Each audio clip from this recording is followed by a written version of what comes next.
اچھا، تو آج ہم مظفر اور میگھا کی سچی کہانی کے ایک خاص حصے پر بات کر رہے ہیں۔ یہ ریئل سٹوریز چینل سے ہے اور مظفر نے خود لکھی ہے۔ قسط نمبر 4، عنوان ہے مجھ سے تم کتنا پیار کرتے ہو۔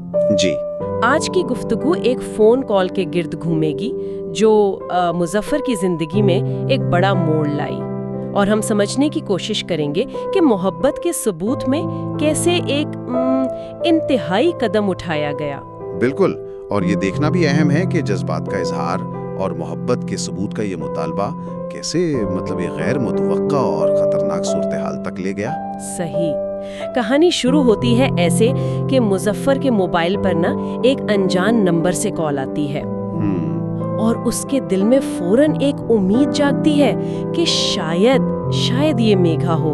جی، وہ انتظار والی کیفیت۔ ہاں، اور پھر دوسری طرف سے آواز آتی ہے تھوڑی شرارتی سی، ڈرو مت جناب، میں ہی ہوں۔ مظفر اتنا خوش ہوتا ہے اور شاید تھوڑا گھبرا بھی جاتا ہے کہ الفاظ ہی نہیں ملتے اسے۔ ایسا ہوتا ہے جب آپ کسی چیز کا شدت سے انتظار کر رہے ہوں تو الفاظ اکثر ساتھ چھوڑ جاتے ہیں۔ لیکن دلچسپ بات یہ ہے کہ گفتگو بہت جلد ایک سنجیدہ موڑ لیتی ہے۔ جی بالکل، میگھا پوچھ لیتی ہے تمہیں میں ہی کیوں پسند آئی؟ اچھا، مطلب وہ جاننا چاہتی ہے کہ آخر اس میں کیا خاص بات ہے۔ مظفر جو تھوڑا شاعرانہ انداز رکھتا ہے وہ جواب دیتا ہے، اس کی آنکھوں کی زلفوں کی تعریف کرتا ہے، اور خاص طور پر اس کی مسکراہٹ کی۔ کہتا ہے کہ وہ کسی بھی درد کو مٹا دیتی ہے۔ یہ تو بڑا رومانوی جواب ہے، لیکن پھر؟ ہاں، لیکن فوراً بعد میگھا کا اگلا سوال آتا ہے۔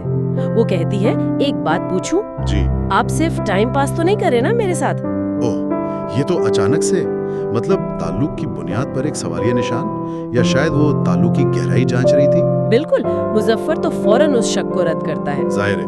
وہ خدا کی قسم کھاتا ہے، کہتا ہے میں آپ سے سچی محبت کرتا ہوں، اور بات یہاں ختم نہیں ہوتی۔ وہ کہتا ہے کہ میں اپنی محبت ثابت کرنے کے لیے کچھ بھی کر سکتا ہوں۔ اور یہیں سے میرے خیال میں کہانی کا رخ مکمل طور پر بدل جاتا ہے، وہ ثابت کرنے کی پیشکش۔ ہاں، کیونکہ اسی کے جواب میں میگھا کا وہ مطالبہ آتا ہے جو صرف مظفر کو نہیں بلکہ سننے والے کو بھی ایک دم سے چونکا دیتا ہے۔ کیا تھا وہ مطالبہ؟ وہ پوچھتی ہے، کیا تم میرے لیے اپنی بازو کاٹ سکتے ہو؟ اوہ خدایا، یہ تو بالکل ناقابل یقین ہے۔ جی، یہ محبت کے امتحان کو ایک بالکل ہی پریشان کن سطح پر لے جاتا ہے۔ اور مظفر وہ کیا کرتا ہے؟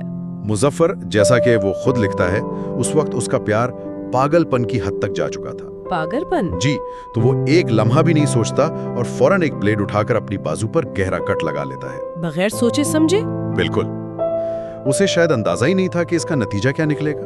یقیناً نہیں ہوگا، کون سوچ سکتا ہے؟ یہاں ہمیں رک کر یہ بھی سوچنا چاہیے کہ یہ جو پاگل پن ہے، کیا یہ واقعی صرف محبت کی شدت ہے، یا اس میں محبت کو ثابت کرنے کے وہ غیر صحت مند تصورات بھی شامل ہیں جو معاشرے میں پائے جاتے ہیں؟ صحیح نکتہ ہے۔ جسمانی تکلیف کو محبت کے ثبوت کے طور پر مانگنا یا پیش کرنا، یہ اکثر جذباتی عدم استحکام کی علامت بھی ہو سکتا ہے۔ دیکھیں، صحت مند رشتوں کی بنیاد تو اعتماد پر ہوتی ہے، ایسے خطرناک امتحانات پر نہیں۔ بالکل درست کہا آپ نے۔ اور اس کا فوری نتیجہ کیا نکلا؟ نتیجہ فوری اور خوفناک تھا۔ مظفر کو اندازہ نہیں تھا کہ خون اتنی تیزی سے بہے گا۔ ہاں، اس نے لکھا ہے کہ جیسے پانی کا نلکا کھل گیا ہو۔ جی، اور میگھا جس نے یہ مطالبہ کیا تھا، وہ بھی شاید اس کے نتیجے کا اندازہ نہیں لگا پائی تھی۔ وہ شدید گھبرا جاتی ہے۔ تو وہ رومانوی تصور، وہ امتحان اچانک ایک بھیانک حقیقت میں بدل گیا۔ بالکل، ایک لمحے کا فیصلہ اور پھر فوراً خوف، پچھتاوا اور سنگین نتائج۔ میگھا کا گھبرانا بھی یہی ظاہر کرتا ہے کہ شاید وہ خود بھی اس امتحان کے عملی نتیجے کے لیے تیار نہیں تھی۔ اور جب تک وہ بینڈیج لاتی ہے، خون فرش پر پھیل چکا ہوتا ہے۔ جی، کہانی یہاں ایک بہت ہی تشویشناک موڑ پر آ کر رک جاتی ہے۔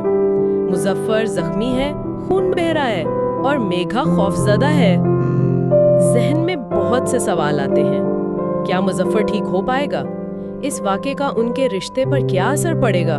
جی، اور کیا میگھا اس قربانی کو واقعی محبت کا ثبوت سمجھے گی یا ایک خوفناک غلطی؟ ہاں، یہ ادھوری کہانی ہمیں سوچنے پہ مجبور کرتی ہے کہ محبت میں ثبوت کا اصل مطلب کیا ہونا چاہیے۔ کیا جذبات کی سچائی ثابت کرنے کے لیے خود کو یا دوسرے کو تکلیف دینا ضروری ہے؟ بہت اہم سوال ہے۔ یہ واقعہ ظاہر کرتا ہے کہ جب ہم محبت کے نام پر ایسے انتہائی اقدامات کا مطالبہ کرتے ہیں یا انہیں قبول کر لیتے ہیں تو ہم ناقابل تلافی نقصان پہنچا سکتے ہیں، خود کو بھی اور دوسروں کو بھی۔ بالکل۔ تو غور طلب بات یہی ہے کہ کیا محبت کا اظہار قربانی مانگتا ہے یا سمجھداری اور باہمی احترام؟